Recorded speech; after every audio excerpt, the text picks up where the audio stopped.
ਪਿੰਡਾਂ ਵਿੱਚ ਜਿਵੇਂ ਕੋਈ ਜਾਤਕ ਪੈਦਾ ਹੁੰਦਾ ਖੁਸ਼ੀਆਂ ਦਾ ਮਾਹੌਲ ਬਣ ਜਾਂਦਾ। ਅਗਰ ਕੁੜੀ ਪੈਦਾ ਹੋ ਪਵੇ ਤੇ ਸਭ ਤੋਂ ਪਹਿਲਾਂ ਅੱਲਾਹ ਪਾਕ ਦਾ ਸ਼ੁਕਰ ਅਦਾ ਕੀਤਾ ਜਾਂਦਾ ਹੈ ਕਿ ਅੱਲਾਹ ਪਾਕ ਨੇ ਆਪਣੀ ਰਹਿਮਤ ਤੋਂ ਨਵਾਜ਼ਿਆ। ਫਿਰ ਆਖਰੀ ਨਬੀ ਹਜ਼ਰਤ ਮੁਹੰਮਦ ਸੱਲੱਲਾਹੁ ਅਲੈਹਿ ਵਸੱਲਮ ਦਾ ਸ਼ੁਕਰ ਅਦਾ ਕੀਤਾ ਜਾਂਦਾ ਕਿ ਉਹਨਾਂ ਸਾਨੂੰ ਇਸ ਸ਼ਊਰ ਤੋਂ ਨਵਾਜ਼ਿਆ। ਤੇ ਜੇ ਹੋ ਪਵੇ ਛੋਰ ਪੈਦਾ, ਉਹਦੀ ਤੇ ਜ਼ਿੰਦਗੀ ਵੱਖਰੀ ਏ, ਉਹਦੀ ਤਾਂ ਕਹਾਣੀ ਵੱਖਰੀ ਏ। ਸਭ ਤੋਂ ਪਹਿਲਾਂ ਹੰਗਾਮੀ ਤੌਰ ਤੇ ਫੌਰੀ ਤੌਰ ਤੇ ਨਾਈਨ ਫੋਨ ਲੜਾਇਆ ਜਾਂਦਾ ਹਾਟਲਾਈਨ ਨੰਬਰ ਤੋਂ 0800 89796 ਤੋਂ, ਤੇ ਉਹ ਵੀ ਲਾਲ ਬੱਤੀ ਲਾ ਕੇ ਮੰਗੋਲਾਂ ਆਪਣੀਆਂ ਤਲਵਾਰਾਂ ਤੇਜ਼ ਕਰਕੇ 1122 ਨਾਲੋਂ ਵੀ ਤੇਜ਼ ਨਾ ਘਰ ਪੜ ਪਾਉਂਦਾ। ਜਿਵੇਂ ਹੀ ਉਹ ਬੂਹੇ 'ਚ ਵੜਦਾ ਹੈ, ਅਣਜਾਣ ਜਿਹਾ ਬੰਦਾ ਦਿਸਦਾ, ਪਤਾ ਲੱਗ ਜਾਂਦਾ ਆਹ ਬੰਦਾ ਖੈਰੀ ਨਹੀਂ ਆਇਆ, ਇਹਨੇ ਮੇਰਾ ਨੁਕਸਾਨ ਕਰਨਾ ਹੀ ਕਰਨਾ। ਉਹ ਹੀ ਹੁੰਦਾ ਜਿਹਦਾ ਡਰ ਹੁੰਦਾ, ਉਹ ਭਾਈ ਮੰਗੋਲ ਵਾਲੀ ਤਲਵਾਰ ਆਪਣੀ ਕੱਢਦਾ, ਤੁਹਾਡਾ ਨੁਕਸਾਨ ਕਰ ਦਿੰਦਾ। ਤੇ ਤੁਹਾਨੂੰ ਦੁੱਖ ਬੜਾ ਉਸ ਟਾਈਮ ਲੱਗਦਾ ਜਦੋਂ ਸਾਰੇ ਪੇ ਖੁਸ਼ ਹੁੰਦੇ ਹੁੰਦੇ ਨੇ, ਪੈਸੇ ਪਾ ਦਿੰਦੇ ਹੁੰਦੇ ਨੇ। ਉਹ ਬੰਦਾ ਦਾ ਨਹੀਂ ਦਿਓ, ਮਜ਼ਾਕ ਹੈ ਬਈ, ਉਹ ਮੇਰਾ ਨੁਕਸਾਨ ਪਿਆ ਕਰਦਾ ਤਾਂ ਤੁਸੀਂ ਖੁਸ਼ ਹੋ ਰਹੇ ਹੋ, ਹੁਣ ਪੈਸੇ ਦੇ ਰਹੇ ਹੋ। ਮੈਂ ਜੇ ਵੱਡਾ ਹੁੰਦੇ ਹੁੰਦਾ ਤੁਹਾਡੇ ਕੰਨੀ ਜਿਹੜੀਆਂ ਨਾ 2-2 4-4 ਮੈਂ ਲਾਜ਼ਮੀ ਮਾਰਨੀਆਂ। ਖੈਰ ਜੀ, ਕੀ ਕਰ ਸਕਦੇ ਹੋ, ਤੁਸੀਂ ਉਸ ਟਾਈਮ ਬੇਬਸ ਹੁੰਦੇ ਹੋ, ਵਕਤ ਗੁਜ਼ਰਦਾ। ਫਿਰ ਉਹ ਜਾਤਕ ਜਿਹੜਾ ਹੈ ਉਹ ਮਿੱਟੀ ਤੇ ਰੀਂਗਣਾ ਸ਼ੁਰੂ ਕਰ ਦਿੰਦਾ, ਰਿੜਨਾ ਸ਼ੁਰੂ ਕਰ ਦਿੰਦਾ, ਮਿੱਟੀ ਖਾਂਦਾ, ਕੁਕੜੀਆਂ ਦਾ ਪਿੱਛਾ ਕਰਦਿਆਂ ਇੱਕ ਪਾਵੇ ਤੋਂ ਦੂਜੇ ਪਾਵੇ ਤੱਕ ਸਫ਼ਰ ਕਰਦਿਆਂ, ਇੱਕ ਮੰਜੀ ਤੋਂ ਦੂਜੀ ਮੰਜੀ ਤੱਕ ਸਫ਼ਰ ਕਰਦਿਆਂ ਆਖਿਰਕਾਰ ਆਪਣੇ ਪੈਰਾਂ ਤੇ ਬਾਹਰ ਪਾਣਾ ਸ਼ੁਰੂ ਹੋ ਜਾਂਦਾ ਹੈ ਔਰ ਜ਼ਿੰਦਗੀ ਦੇ ਪਹਿਲੇ 2 ਤੋਂ 3 ਕਦਮ ਚੁੱਕ ਲੈਂਦਾ। ਤੁਹਾਡੇ ਚੁੱਕੇ ਗਏ 3 ਤੋਂ 4 ਕਦਮ ਮਾਂ ਪਿਓ ਦੀ ਇਤਨੀ ਖੁਸ਼ੀ ਵੇਖ ਕੇ ਤੁਹਾਨੂੰ ਵੀ ਮਹਿਸੂਸ ਹੁੰਦਾ ਕਿ ਮੈਂ ਬੜਾ ਵੱਡਾ ਕੋਈ ਕੰਮ ਕਰ ਲਿਆ ਹੈ, ਮੈਂ ਤੇ ਇਹਨੇ ਜਿਵੇਂ ਚੰਦ ਕਦਮ ਰੱਖ ਲਏ ਨੇ। ਖੈਰ ਜੀ, ਇਹ ਵੀ ਵਕਤ ਗੁਜ਼ਰ ਜਾਂਦਾ ਹੈ। ਉਹ ਆਖਦੇ ਨਹੀਂ ਬੱਜੇ ਵਕਤ ਰਿਹਾ, ਇਹ ਵੀ ਨਹੀਂ ਤੇ ਰਹਿਣਾ ਉਹ ਵੀ ਨਹੀਂ।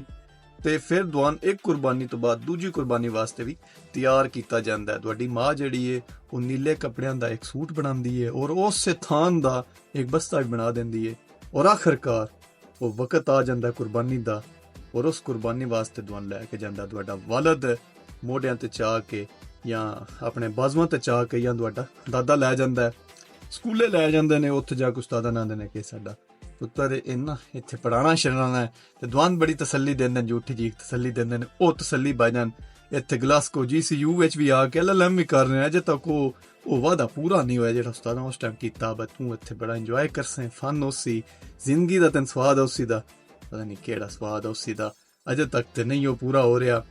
ਖੈਰ ਜੀ, ਉਸ ਝੂਠੇ ਵਾਅਦੇ ਵਿੱਚ ਤੁਸੀਂ ਵੀ ਆ ਕੇ ਉਹ ਦੋਨਾਂ ਦਿਨ ਮੇਰਾ ਪੁੱਤਰ ਇੱਥੇ ਟੈਨਸ਼ਨ ਨਹੀਂ ਲੈਣੀ, ਸਵਾਦ ਆਏ ਦਾ, ਬੇਲੀ ਨੇ ਚਾਸਾ ਇਹਦੀ, ਜਾਂ ਉੱਥੇ ਜਾ ਕੇ ਨਾ ਬੋਰੀ ਡਾਲ ਹੈ। ਤੁਸੀਂ ਜਾ ਕੇ ਬੋਰੀ ਡਾਹ ਲੈਂਦੇ ਹੋ ਤੇ ਜੱਟੇ ਬਾਅਦ ਖੱਬੀ ਸਾਈਡ ਤੇ ਵੇਖਦੇ ਹੋ ਤੇ ਇੱਕ ਮੋਟੂ ਜਾਂ ਚੋਰ ਬੈਠੇ ਹੁੰਦਾ, ਨਲੀ ਉਹਦੀ ਵਾਂਦੀ ਪਈ ਹੁੰਦੀ, ਤੁਹਾਡੇ ਵੱਲ ਵੇਖ ਦਸਤੀ ਆਂ ਕਰਦਾ ਕੀ ਤੁਸੀਂ ਆਂ ਜੱਬੋ ਆਂ ਕਰਕੇ। ਹੁਣ ਸੱਜੀ ਸਾਈਡ ਤੇ ਵੇਖਦੇ ਹੋ, ਉੱਥੇ ਇੱਕ ਚੋਰ ਹੁੰਦਾ, ਨਾ ਪਤਾ ਲੱਗਦਾ ਸੁੱਤਾ ਪਿਆ, ਨਾ ਪਤਾ ਲੱਗਦਾ ਜਾਗਦਾ, ਜਾਂ ਮਸਤ ਹੋ ਕੇ ਤੇ ਨਾ ਹੀ ਪਿਆ ਹੁੰਦਾ। ਖੱਬੀ ਸਾਈਡ ਤੋਂ ਆਵਾਜ਼ ਆਉਂਦੀ, ਕੀ ਨਾ ਤੇਰਾ? ਮੇਰਾ ਨਾਮ ਮੁਹੰਮਦ ਇਸ਼ਾਨ ਹੋ। ਬੜਾ ਚਿਹਰਾ ਹੋ ਕੇ ਨਾ ਬੜੇ ਫਖਰ ਨਾਲ ਦੱਸਦੇ ਨੇ, ਪੂਰਾ ਨਾਮ ਲਾ, ਤੇਰਾ ਨਾਮ ਮੁਹੰਮਦ ਇਸ਼ਾਨ ਹੈ, ਪੂਰਾ ਨਾਮ ਮੁਹੰਮਦ ਇਸ਼ਾਨ ਹੈ। ਹਲਾ ਗੱਲ ਸੁਣ ਸ਼ਾਨਿਆ, ਅੱਜ ਤੋਂ ਬਾਅਦ ਤੂੰ ਤੇ ਮੈਂ ਬੇਲੀ ਆ, ਕੱਲ ਤੋਂ ਇੱਥੇ ਆ ਕੇ ਤੂੰ ਮੇਰੀ ਵੀ ਜਗ੍ਹਾ ਰੱਖਣੀ ਹੈ, ਇੱਥੇ ਬੋਰੀ ਆਪਣੀ ਪਾਵੀਂ, ਇੱਥੋਂ ਮੇਰੀ ਪਾਵੀਂ। ਤੇ ਉਹ ਪਰਲੀ ਸਾਈਡ ਤੋਂ ਆਵਾਜ਼ ਆਉਂਦੀ ਹੈ, ਉਹ ਮੰਨਿਆ ਛੱਡ ਪਰਾਂ, ਕੀ ਆਣਾ ਇੱਥੇ ਧੁੱਪ ਆਉਂਦੀ, ਇੱਥੇ ਨਹੀਂ ਅੱਜ ਤੋਂ ਬਾਅਦ ਬਾਣਾ। ਪਤਾ ਲੱਗਦਾ ਹੈ ਕਿ ਮੈਂ ਨਾ ਯਾਰ ਇਹਨਾਂ ਦੇ ਕੀ ਨਾਂ ਨੇ, ਮਾਨਾ, ਸੈਦਾ, ਗੋਗਾ। ਜੱਟੇ ਬਾਅਦ ਪਤਾ ਲੱਗਦਾ ਕਿ ਭਾਈਜਾਨ ਇੱਥੇ ਹੀ ਨਾ ਚੱਲਦੇ ਨੇ। ਜੇ ਸ਼ੁਕਰ ਕਰੋ ਦੁਆਨ ਵੀ ਆਈਂਦਾ ਪੋਲਾ ਜਿਹਾ ਸੋਹਣਾ ਜਿਹਾ ਨਾਂ ਲੱਭ ਗਿਆ, ਪੀਲੂ, ਗੋਗਾ, ਦਾਨਾ, ਮਾਨਾ, ਸੈਦਾ, ਜ਼ੁਲਫੀ, ਅਜੀਬੋ ਗਰੀਬ ਜਿਹਾ ਨਾਂ ਸਾਰਿਆਂ ਦੇ ਰੱਖੇ ਹੁੰਦੇ ਨੇ। ਚੁੱਪ ਕਰ ਰਹਿੰਦੇ ਹੋ, ਵਕਤ ਗੁਜ਼ਰਦਾ, ਹੌਲੀ ਹੌਲੀ ਵੱਡੇ ਹੋਣ ਲੱਗ ਪਾਉਂਦੇ ਹੋ, ਕ੍ਰਿਕਟ ਖੇਡਣ ਲੱਗ ਪਾਉਂਦੇ ਹੋ, ਬਾਹਰ ਜਾਣ ਲੱਗ ਪਾਉਂਦੇ ਹੋ। ਇੱਕ ਦਿਹਾੜੇ ਉਹ ਆਦਤ ਇਹ ਹੀ ਹੁੰਦੀ ਹੈ ਕਿ ਬੇਲੀਆਂ ਦਾ ਆਖੀ ਦਾ ਕੇ ਜਾਂਦੀ ਵਾਰੀ ਮੈਨੂੰ ਵੀ ਰਲਾ ਕੇ ਲਈ ਜਾਵੇ। ਇੱਕ ਦਿਹਾੜੇ ਜਨਾਬ ਮੇਰਾ ਬੇਲੀ ਵੀ ਜਿਹੜਾ ਨਾ ਉਹ ਮੈਨੂੰ ਬੁਲਾਉਣ ਆ ਗਿਆ। ਬੇਲੀ ਮੇਰਾ ਜਿਹੜਾ ਉਹ ਬੂਹੇ ਚੋਂ ਕੂਕਿਆ, ਦਾਦੀ ਅਸ਼ਾਨਾ ਹੋਣਾ ਘਰ ਇਹਨ ਗਲਿਆ ਕਿ ਖੇਡਣ ਅਸਾਂ ਜਾਣਾ।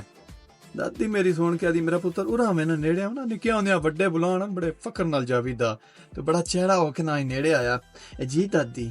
ਦਾਦੀ ਮੇਰੀ ਮਾਰੀ ਹੁਣ ਚਪੇਟ ਤੋੜ, ਵੇਖ ਨਾ ਉਹਦੇ ਕੋਲ ਰਵੀਵੇ ਨਾ ਚੁੱਪ ਹੋਵੇ, ਵਿਚਾਰਾ ਬੜਾ ਟਾਟਾ ਵੀ ਪਚੀ, ਸਮਝ ਵੀ ਨਾ ਉਸ ਹੋਇਆ ਮੈਂ ਕੀਤਾ ਕੀ ਏ, ਹੋਇਆ ਕੀ ਏ। ਦਾਦੀ ਮੇਰੀ ਆਦੀ, ਇਹ ਤੇ ਸ਼ਾਨਾ ਕਿਹ ਲਫ਼ਜ਼ ਦੱਸਿਆ ਨਾ ਉਹਦਾ ਮੁਹੰਮਦ ਜ਼ੀਸ਼ਾਨ, ਅੱਜ ਤੋਂ ਬਾਅਦ ਪੂਰਾ ਲਫ਼ਜ਼ ਬੁਲਾਣਾ, ਪੂਰਾ ਨਾਂ ਬੁਲਾਣਾ। ਖਬਰਦਾਰ ਅੱਜ ਤੋਂ ਬਾਅਦ ਤੁਸੀਂ ਆ ਸ਼ਾਨਾ ਤੇ ਕੀ ਨਾਂ ਤੁਸੀਂ ਰੱਖੇ ਨੇ ਉਹਦੇ, ਚੱਲ ਦਫਾ ਆ ਜਾ। ਮੈਂ ਉੱਥੇ ਪਿੱਛੇ ਜਿਹੜਾ ਇਹਨਾਂ ਮੰਜੀ ਥੱਲੇ ਪੁਗਲਾ ਢੂੰਡਦਾ ਫਿਰਦਾ, ਦੂਜਾ ਮੈਂ ਜੱਬੋ ਤਰੀਕਿਆ ਬੂਹੇ ਪਿਛਲੇ ਨਿਕਲ ਗਿਆ ਸੀ। ਮੈਂ ਕਿਹਾ ਜੇ ਕਾਬੂ ਆ ਦਾਦੀ ਹੁਣ ਮੈਨੂੰ ਵੀ ਤਰੀਕਣਾ ਇੱਕ ਵਾਰੀ ਬੇ ਕੀ ਤੂੰ ਨਾ ਰੱਖੇ ਨੇ ਕੀ ਤੇ ਨਾ ਦੇ ਨੇ ਖੇਡਣ ਗਿਆ ਉਸ ਤੋਂ ਮੈਂ ਸਹੀ ਤਾਂ ਕੋਨਾ ਕਰਾਇਆ। ਮੈਨੂੰ ਬੜੀ ਡਾਢੀ ਚਪੇੜ ਪਈ ਹੈ, ਬੜੀ ਡਾਢੀ ਮੈਨੂੰ ਬੇਇੱਜ਼ਤੀ ਮਹਿਸੂਸ ਹੋਈ ਹੈ ਤੇ ਮੈਨੂੰ ਬੜੀ ਕੌੜ ਹੈ ਤੇਰੇ ਤੇ। ਲੇਕਿਨ ਮੈਨੂੰ ਉਸ ਕ੍ਰਿਕਟ ਵਿੱਚ ਰਨ ਆਊਟ ਕਰਾ ਛੜਿਆ। ਮੈਂ ਵੀ ਆਖਿਆ ਚਲੋ ਥਾਪੀਆਂ ਬਣਿਆ ਵੈਰ ਨਹੀਂ ਮੇਰਾ ਬੱਚਿਆ ਪੂਰੇ ਹੁੰਦੇ, ਜਿਹੜੀ ਤੇ ਲੱਗ ਗਈ ਉਹ ਲੱਗ ਗਈ ਏ। ਆਇਓ ਲੈਜੈਂਡਸ, ਇਹ ਸਿਰਫ ਮੁਸੀਬਤ ਛੋਰਾਂ ਵਾਸਤੇ, ਕੁੜੀਆਂ ਦੇ ਤੇ ਨਿੱਕੇ ਹੁੰਦੇ ਤੋਂ ਨਾਂ ਬੜੇ ਖੂਬਸੂਰਤ ਜਾਂਦੇ ਨੇ, ਡਾਲ, ਪਰੀ, ਕੁਈਨ, ਲਾਡੋ, ਸੋਹਣੀ, ਗੁੜੀਆ। ਉਹ ਵੱਡਿਆ ਹੋਇਆ ਵੀ ਜਿਹੜੀ ਉਹਨਾਂ ਦੀ ਸਹੇਲੀਆਂ ਵੀ ਇੰਦੇ ਨਾਂ ਰੱਖਦੀਆਂ ਨੇ। ਸਾਡੇ ਬੜੇ ਅਜੀਬ ਨਾਂ ਰੱਖਦੇ ਨੇ, ਬੇਲੀ, ਗੋਗਾ, ਫੀਨਾ, ਕਾਲੂ, ਅੰਦੋਤਾ, ਆਈ ਦੇ ਅਜੀਬੋ ਗਰੀਬ ਜਾਂ ਨਾਂ ਨਾ। ਲੈਜੈਂਡਸ ਜਿਹੜੇ ਉਹ ਆਜੋ ਹਾਜ਼ਰੀ ਇੱਕ ਵਾਰ ਲੋ, ਆਪਣੇ ਨਾਂ ਦੱਸ ਦਿਓ, ਕੋਈ ਨਹੀਂ ਡਰ ਖੈਰ ਹੀ ਹੈ, ਸ਼ਰਮ ਨਾ ਕਰਿਆ। ਜੇ ਮੈਂ ਦੱਸੀ ਬੈਠਾ ਤਾਂ ਤੁਸੀਂ ਵੀ ਦੱਸ ਦਿਓ। ਬੇਲੀਆਂ ਦੇ ਨਾਂ ਦੱਸੋ ਉਹਨਾਂ ਦੇ ਕੀ ਅਜੀਬ ਉਹ ਗਰੀਬ ਜਾਂ ਨਾਂ ਰੱਖੇ ਤੁਸੀਂ। ਹੱਸਦੇ ਰਹੋ ਵਸਦੇ ਰਹੋ ਕਮੈਂਟਸ ਵਿੱਚ, ਆਪਣੀਆਂ ਗੱਲਾਂ ਵੀ ਦੱਸਦੇ ਰਹੋ ਕਮੈਂਟਸ ਵਿੱਚ। ਬੜੀ ਖੁਸ਼ੀ ਹੁੰਦੀ ਜਦੋਂ ਤੁਸੀਂ ਬੜੀਆਂ ਖੂਬਸੂਰਤ ਗੱਲਾਂ ਕਰਦੇ ਹੋ। ਰੱਬ ਰੱਖਾ।